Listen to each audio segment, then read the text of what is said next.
And welcome to this talk titled MicroWELT, Microsimulation of Disaggregated National Transfer Accounts for the Comparative Study of Welfare State Regimes.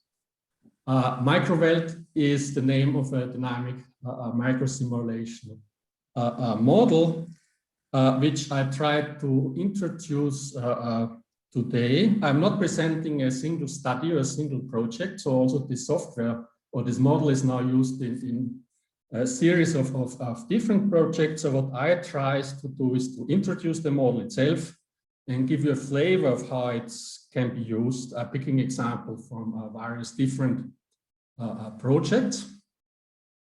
As you introduced it, the model itself is being developed, maintained, and heavily used at the moment in various projects at the Austrian Institute of Economic Studies. We also have a very fast growing team of people who contribute to research using this model. We got initial funding, or the base version was funded from a Horizon 2020 project, which we finished just last December. Part of this project, this was called WEL-TRANSIM. That's where this WELT comes from, the WelfareState transfer simulation, also the model name MicroWELT for welfare transfer. Part of this project was data development of disaggregated national accounting data, national transfer account data.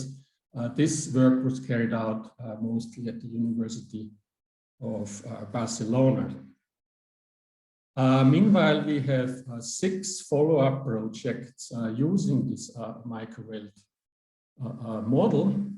Internationally, we just finished a project which was funded by Bertelsmann Foundation, which was another multi-country project for Europe. We are currently exporting this model to the US, funded by the US Social Security Administration. And we had 3 projects that were finished already in Austria, funded from Austrian sources. So how I'm going to organize this talk, I just want to first kind of answer 4 key questions: the what, why, how, where, what is the model, why it was developed, why using microsimulation at all, and also why disaggregating national transfer account data, then how it's implemented, where it is used, with a little bit more detail about our projects. And I want, as I said, pick then some examples how it's used, just to give you a flavor of very different fields of application, which of course all are connected. So what is MicroWELT?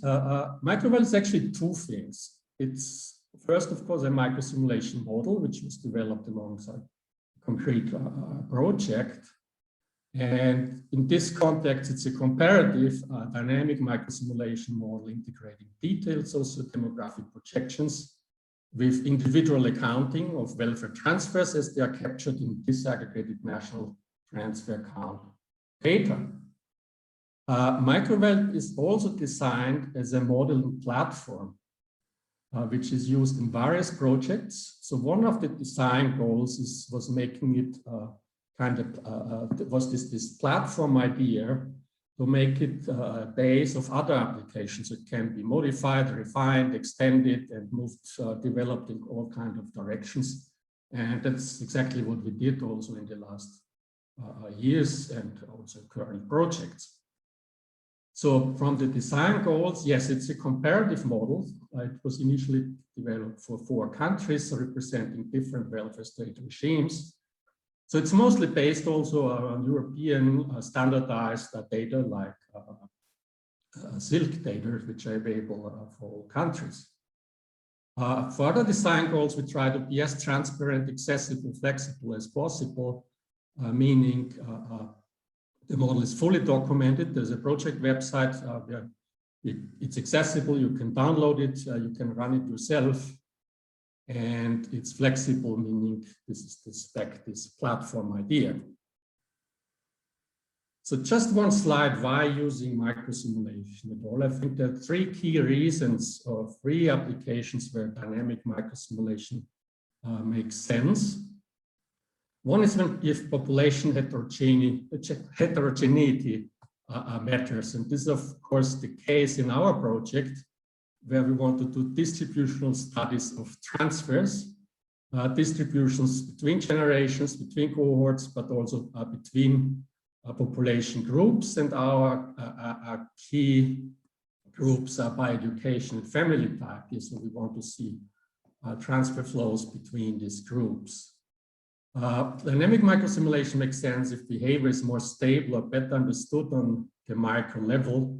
And that's almost always the case if there are strong composition effects like education expansion, which we see in our population, where we see changes on the macro level, which are not necessarily caused by behavioral changes on the micro level for given individual characteristics. Also, that's the case for our research, where we look at the effect of composition effects of education. And third, if individual histories matter, in our case, these are the histories over the life course of transfers received and given by people of different groups in different family situations or by education. From a policy perspective, of course, the big goal of dynamic microsimulation is always to create kind of a virtual world to test and fine-tune new policies. Put a little bit more modest, we produce detailed projections. So even in population projections, we kind of go beyond age, sex by adding a lot of other characteristics, which is of course useful for planning purposes, useful for running all kind of what-if scenarios. Now moving to disaggregated national transfer count data, I think most in the audience are very familiar with NTAs, at least at VRD. National transfer accounts break down national accounts by age or age and sex, and this kind of data are then available already for more than 100 countries, I think. This data collect both information, both private and public transfers, grouped in broad categories, so we can distinguish transfers related to health, to education, and so on. And one of the reasons, or the main reasons to develop this data, is to make statements on the economic effect of population aging. Characteristics of this data, of the aggregated national transfer counts, these are cross-sectional data. They're highly aggregated, and this has a lot of implications when used to make statements on population aging. And of course, they are massively used for long-term projections, but some of these uses, I think, can be quite misleading when ignoring changes of the population composition, behavioral changes, or other changes which we can expect to happen in our societies. And this is where disaggregation and microsimulation kicks in. So we are able to do distributional analysis. We are able to model changes in societies like the educational improvements. And we're also able to add more realism to economic models as we create a model of the whole society within the individuals and their life courses. We can model things like capital accumulation, also more realistic ways of how governments balance their budgets over time. So this kind of a background of the rationale why microsimulation national transfer accounts or disaggregated national transfer accounts. This is a picture, just might be very familiar, those working with NTAs, profiles, just depicting the age profiles of some key variables. And in this graph, the gray lines are always the aggregate. These are the data which you find published online for many countries. What we did, and I think you did that also at VRD for Austria, is further disaggregating this data. And here I show it by education. We also did education and family type, meaning living in a partnership, having children, and so on. But what we see is the profiles of labor income. Of course, they have a very characteristic shape, and we also see distinguishing three educational groups. This is Austrian data 2010, by the way. in peak years, higher educated people earn like 3 times more than those in the lowest education group. Consumption is much smoother over life. It increases with age. And the distance between education groups is smaller than looking at labor income. And all this is possible because we have transfers. We have both private and public transfers. And if we wonder how children can have high education, as long as children are in education, we use their parents' education here in this graph. And we see children whose parents are higher educated receive more transfers, both because parents are richer, but also they stay in education longer. And what we see if you move the last picture here to public net transfers by education, we see that here in the prime work ages, most contributions come from the higher education groups. The net transfers of the lowest education group are very close to zero most of life. So we see already some patterns where we can expect that we use this data to make projections into the future that this might have an effect if the education composition of populations are changing. So still, let me go back short to the model itself before I come example, which will use and pick up on this NTAs again. 3 words about modal architecture. So the microsimulation model, it's a continuous time competing risk model, meaning it's not a model where we have like annual updates of characteristics of people. Here things can happen at any moment in time. It's an interacting population model. So we link people, people look for partners, spouses in the population, children live with parents, if they split up, children decide with whom to live, children move out, and so on. So we're modeling nuclear families. And the model also supports alignment. So we are able to reproduce different population projections as we get them, for example, from Eurostat on the aggregate level. So we still take into account the different risks of mortality, for example, by education and so on, but we can force the model to produce the same aggregate outcomes.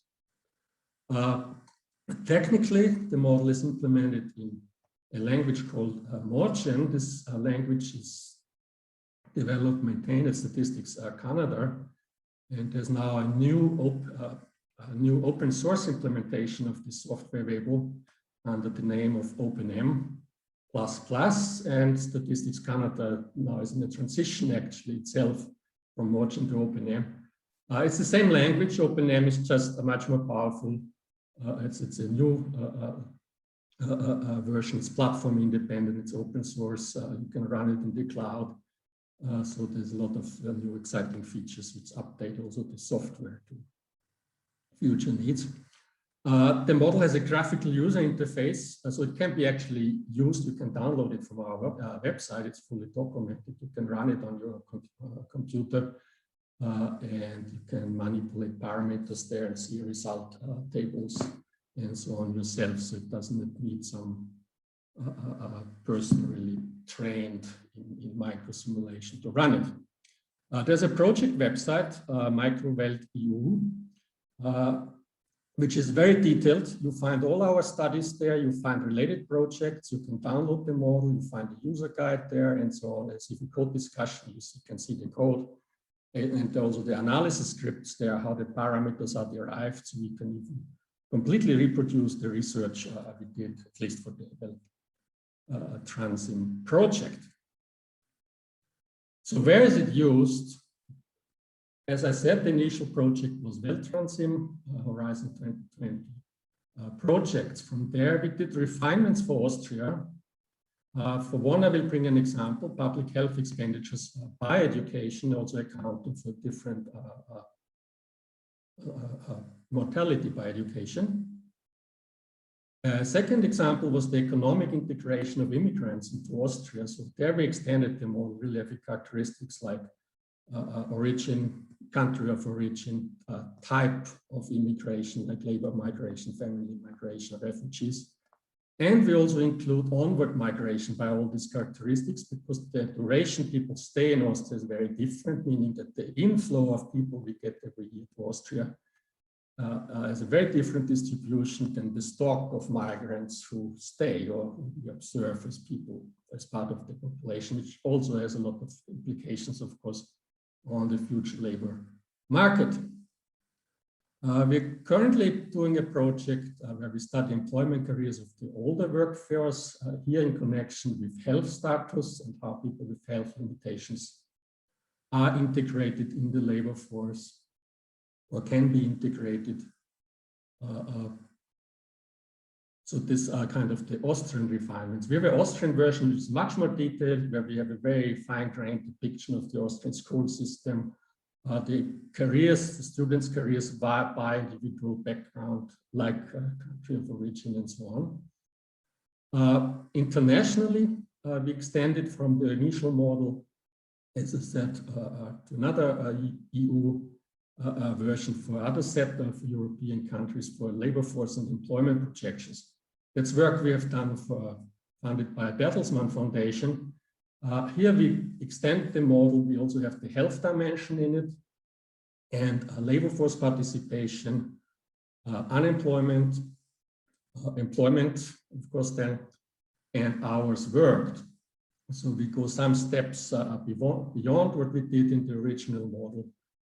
And we did a lot of what-if analysis also, what would happen if we could better integrate people with health limitations into labor force using kind of best case examples, some countries, or what would happen if there would be stronger investments into education and so on. And this is the model we also export now to the US. And we just got funding for a new project, a new Horizon 2020 project called WEL-Care. And what we will do there, we will extend this model into the care topics, so care networks, family care, institutional care, and so on. It's also an international project, which then will involve also Canada and the UK and Spain, besides Austria. A short overview of the modules of MicroWELT. I could talk an hour about each of these modules, of course, but I will keep this short on purpose. We have a lot of demographic models, of course, fertility, mortality, migration, migration backgrounds, unit formation, unit dissolution, home. We have education, and education is actually a key driver of all other modules. So also in demography, we have fertility by education, childlessness, we want to hit by education, or timing of first birth by education, or mortality, we model the mortality differences by education. Education itself, we model the level, we model intergenerational transmission of education, and we model study careers. There are, as I said, different approaches we use in the international version and the Austrian version, but both cover these three dimensions. We include NTAs, so there's a set of indicators. It's also already part of the simulations, and we can run generational accounts. And as I said, we extended the model in the dimension of health status, also health costs, and labor force participation, employment, retirement, and hours worked. So it's becoming a more and more complete dynamic microsimulation model. Let me go from here, from this kind of introduction to concrete examples, and I want to start with NTA indicators. If you run MicroWELT, you get two indicators produced automatically. One is the support ratio. This is what I will show now in this example. You also get another measure called the impact index, which also accounts for changes in wages and interest rates caused by population aging. At the moment, we have two papers which we now merged to a journal article available on this topic, one concentrating on the methods and the other on the international comparison. And most of the work is based on articles by Ron Lee and others from the NTA community. The The storyline goes like this of the NTA support ratio, which I think is the most popular output or measure or index created by the NTA community. The storyline starts actually at a demographic dependency ratio. These are these black dots here. Here it's expressed as an indicator index starting at 1, which is just the relationship of the active population to total population. So in this graph, population 18 to 64, the total population. And this is a very common indicator created to demonstrate or to show the effect of aging on the economy. So one of the ideas of introducing national transfer accounts is refining this indicator, because this indicator is just driven by age groups, but not by observed pattern of consumption or production. So what we see on the left side here is it's called the effective labor or effective consumers. So this is the age-weighted average consumption that we observe it today, and production measured as labor income. And what we see is, while in future we have less labor available, due to this age shape of consumption, actually we have an increase of consumption in the future. And if we relate these two curves, we get the support ratio, the NTA support ratio. And one of the findings in NTA literature, at least for Europe, is that then the pictures becomes even more pessimistic if it comes to the effect of population aging on the economy. So actually we get a more dramatic way of the aging of society affects the economy than expressed by a poor demographic measure. And that's the first illustration I want to give, how this picture changes if you introduce disaggregated national transfer accounts. So if we start here on the left side, here we disaggregate by education family type, but this is mostly driven by educational change. So what we see, high educated people have higher earnings, so meaning that's the blue line. In the future, they will never drop below the earnings, labor income we observe today. This data are for Spain, but I think that also holds true for Austria with the comparison of various countries. And also, as we use data as we observe it today, high educated people have higher consumption, and this drives up actually the consumption. So what happens if we relate these two curves? We get a new disaggregated support ratio, and this is this dark green line here. So this change from the original support ratio might not look too dramatic, but it actually reverses the message we get between how aging affects the population, the message from a poor demographic measure to an NTA measure, because now the picture looks less dramatic. But I also want to add another graph, because we cannot really compare these two measures, aggregated and disaggregated, because what we want to replace here is the average consumption of today, not accounting for education change. And of course, we can do this also with disaggregated data relating the expected and the expected effective labor that includes the change in education to the effective consumption based on the averages today. And then we would see that the education change, improvement, expansion actually almost compensates for this aging effect. But we get a support ratio which stays very close to 1, at least for Spain. So if we want to look at these measures, we compared them for various countries, and we also produced other measures like this impact index. I just want to give this as an illustration how the picture can change by disaggregating NTAs, and I think that's one of the main activities of the NTA community now anyways, disaggregation and moving these NTAs into distributional NTAs, where we can really capture the distributions we have, and if we model also account for composition changes. So this was my first example. You see time, not so bad. I jump to the second example, full generational accounts.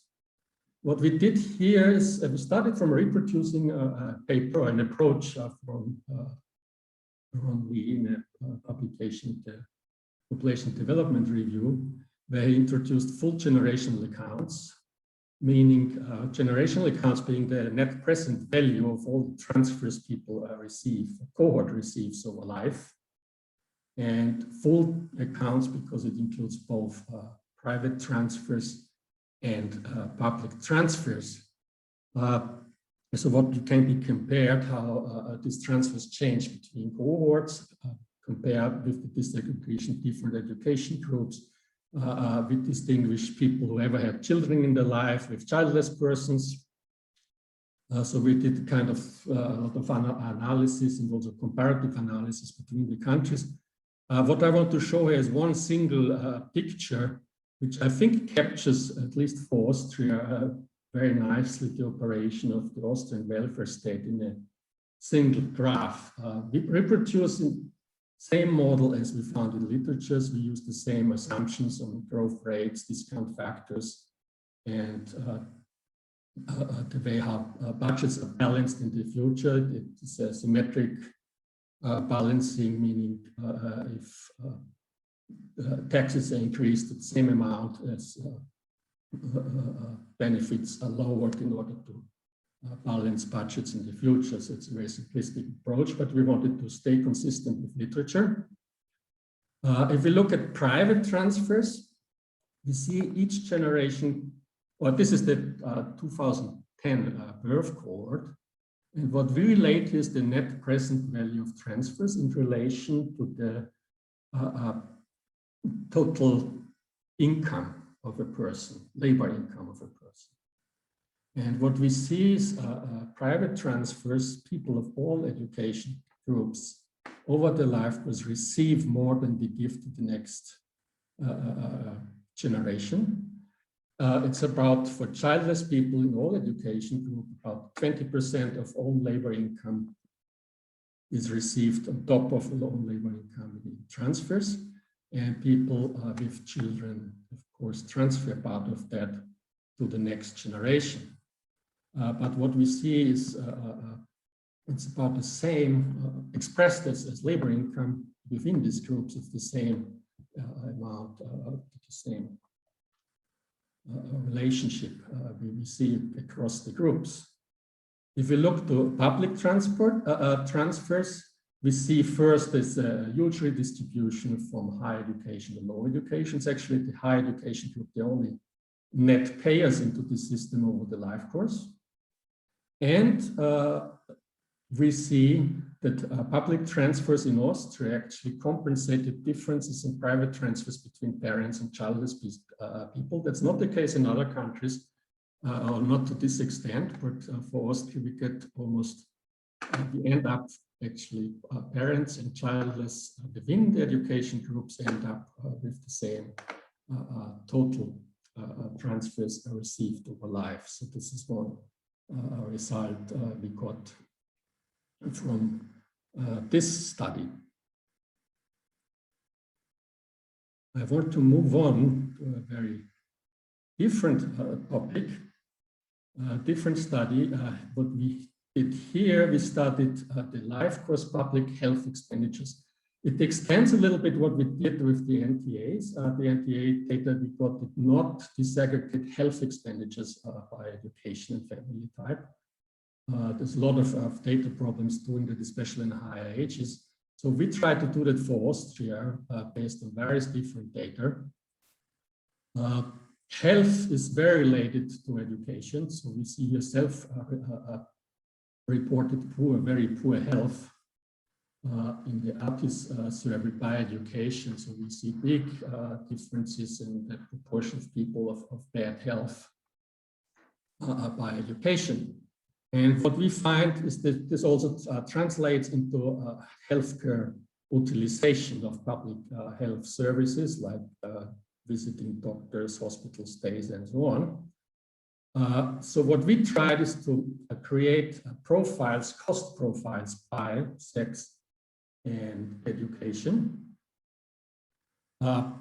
by using data on the utilization of health with cost information and existing aggregate information, administrative age information on health expenditures by age. And we come up with a profile. We come up with different profiles because there's a lot of data uncertainty, parameter uncertainty at higher ages. So here, this is actually a scenario where we assume that from 80 plus people have the same health expenditures cost by education. We did also other scenarios, but just as an illustration. But what we see here is higher educated people have over all their life course, at least the one where we model the difference is much lower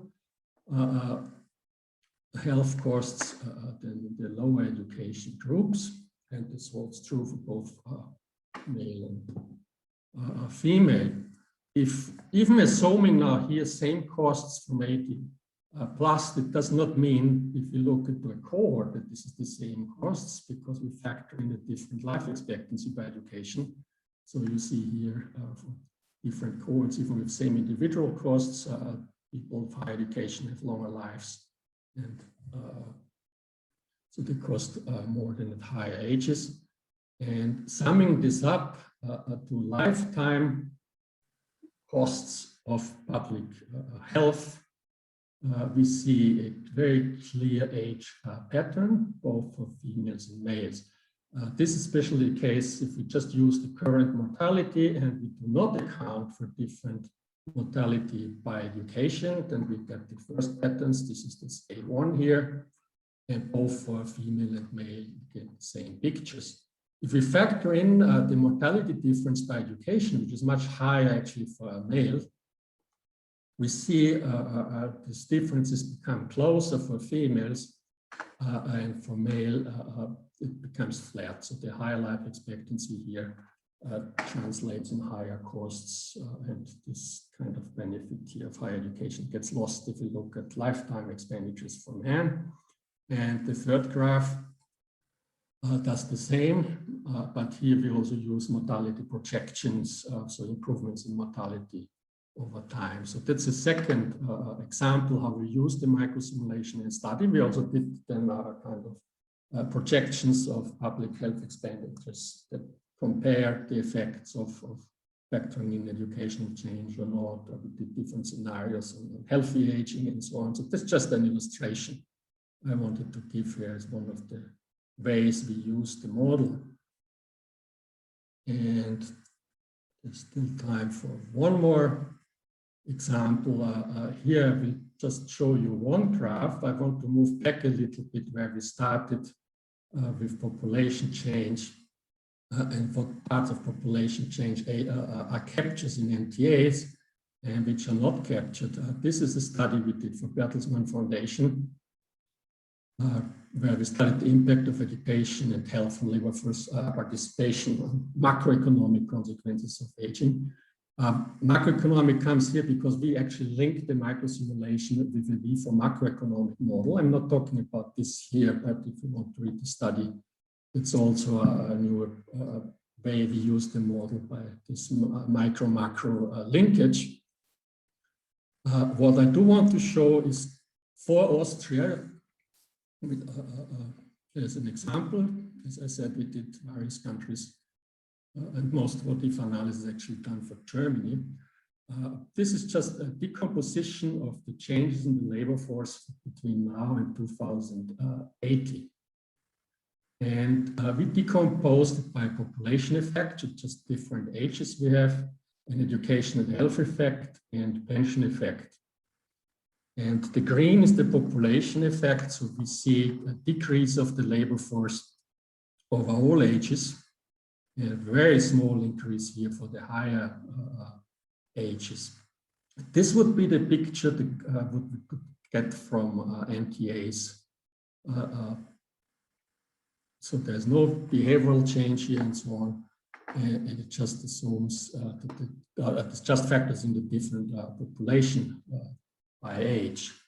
The next effect comes from education change, and this is what we would bring in actually disaggregating or using disaggregated NTAs, and we see actually we still lose people now at the young side because they are staying in school longer.